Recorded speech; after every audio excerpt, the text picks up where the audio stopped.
नमस्कार दोस्तों। मैं रवि कुमार चौधरी।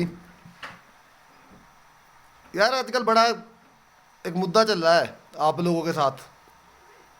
दो पक्ष हैं लड़ाई के जो है। एक तरफ लड़ाई चल रही है देश को लेकर और दूसरे पक्ष में चल रही है देश को तोड़ने को लेकर। लेकिन ये देश को तोड़ने वाला जो गैंग है ना, ये ज़्यादा हावी है और उसने आप सबके दिमाग पर राष्ट्रभक्ति चढ़ा दी है, मतलब उल्टा कर दिया है।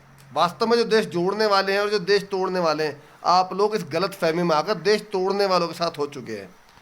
अभी किसान अपने मांगों को लेकर, गलत बिल को लेकर सड़क पर बैठा हुआ है ठंड में, इस भयंकर ठंड के अंदर। लेकिन ये सरकार टस से मस होने को तैयार नहीं है। आपके दिमाग में क्या भर दिया गया है? ये खालिस्तानी है, ये पाकिस्तानी है, इनको फंडिंग आ रही है, इनको ये आ रहा है। मतलब जो बिना सिर पैर की बात है। जब भी देश में कुछ आंदोलन हो, चाहे वो छात्रों का आंदोलन रहा हो, चाहे वो नौकरी वालों का आंदोलन रहा हो, चाहे वो शाहीन बाग रहा हो, चाहे वो यूनिवर्सिटी की लड़ाई रही हो, चाहे वो किसानों का आंदोलन रहा हो, इन लोगों के पास अगर कुछ है ना कहने के लिए तो वो है विदेशी फंडिंग। इसके अलावा के ने कुछ नहीं कहा। कमाल की बात तो ये है, जो नेशनल एजेंसी है ना, एनआईए इन्वेस्टिगेशन जो एजेंसी है, वो भी दावे करती है हर जगह फंडिंग के, लेकिन आज तक फंडिंग सिद्ध नहीं कर पाई कहीं पर भी। दावे इन्होंने हमेशा किए। अभी जो हाल फिलहाल की स्थिति है, एक किसान जो बाहर बैठा हुआ है, जिसका पूरा आंदोलन सब लोग मिलकर चला रहे हैं, जो भी उनके गांव वाले हैं, आस पड़ोस के हैं, उसकी सपोर्ट ना करके उसको दबाने के लिए एक दूसरा आंदोलन छेड़ा है इसने, भाजपा सरकार ने, राम मंदिर के नाम पर पैसे मांगने का। ये लोग गली गली घर घर जाकर, यहाँ तक कि रेहड़ी पटरी वालों से भी चाहे ज़बरदस्ती ले रहे हो, पैसे जरूर ले रहे हैं।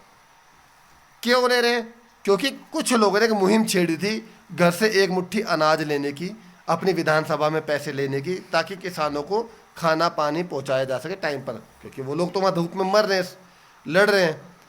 इस मुहिम को दबाने के लिए, इस चीज़ को छुपाने के लिए अब राम मंदिर के आड़ में पैसे मांगने का जो नचनिया वाला हिसाब ने इन्होंने नचाना शुरू करा है, वो मेन पॉइंट है, ताकि ये चीज़ दब जाए।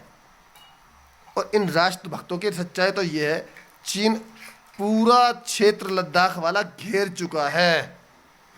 अब चीन चाहे वहाँ गाँव बसा ले, फैक्ट्रियाँ लगा ले, या कुछ भी धंधे जमा ले, सेना बना ले, वो मीडिया के पास मुद्दा नहीं है, उस पर बात नहीं करेंगे। ये बात किस पर करेंगे? ये किसान कैसे आ गए, इनके बीच में खालिस्तानी हैं, इनके बीच में पाकिस्तानी हैं, इनके बीच में ये है वो है। मतलब जो वास्तविकता है देश की, उसको सामने नहीं आने देंगे। अभी एक कांड हुआ, एक मंदिर के अंदर एक 50 साल के लगभग की महिला के साथ दुष्कर्म करा, उसे बुरी तरह मार दिया गया मंदिर के अंदर।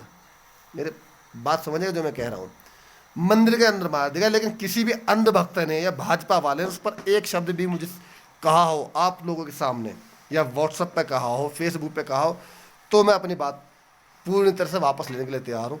लेकिन ये लोग जाहिलता के इस कगार पर पहुंच चुके हैं, ये सिर्फ वो बात कहते हैं जो इनके आका इनको कहते हैं कहने के लिए।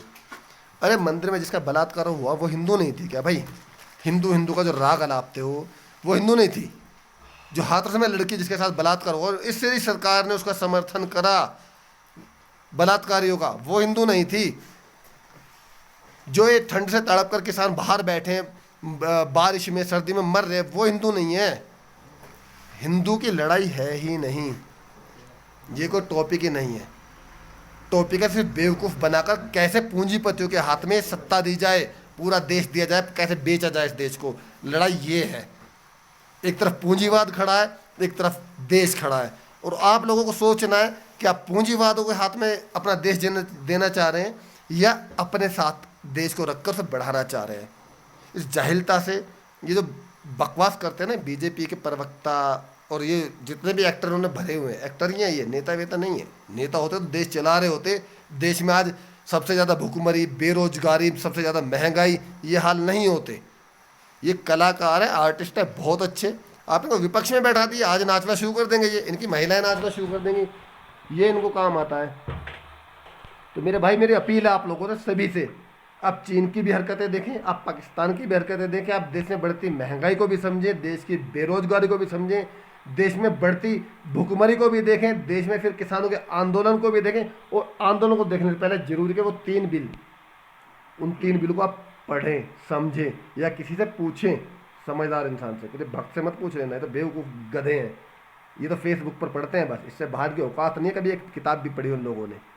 उस बिल को समझिए कि क्यों किसान आज इतनी सर्दी में बाहर सड़क पर पड़ा हुआ है, और जब वो समझ में आ जाए ना तब एक्शन लीजिए। रिक्वेस्ट है मेरी कि ये जो देश के राष्ट्रवादी होने का नाटक कर रहे हैं, जो ड्रामा कर रहे हैं, इन लोगों से थोड़ा बचकर अपना विवेक इस्तेमाल करके फैसला लीजिए और सोचिए कि आप किसानों के साथ जाने का समय है या नहीं है।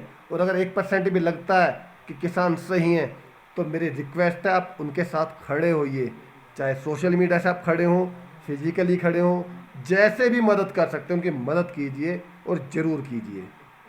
जय हिंद।